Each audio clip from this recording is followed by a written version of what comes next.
श्री स्वामी समर्थांची बोधामृत वचने.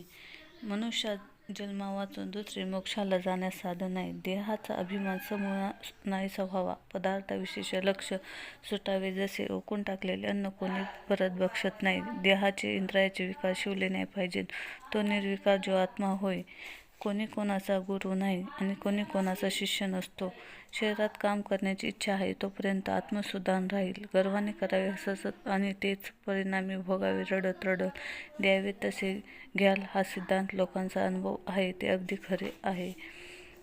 संन्याशाजवळ द्रव्य नसते. दुसऱ्याची निंदा दुसऱ्याचा अपमान कधी करू नये. निश्चय करून धर्मासंबंधी नियम सोडू नये.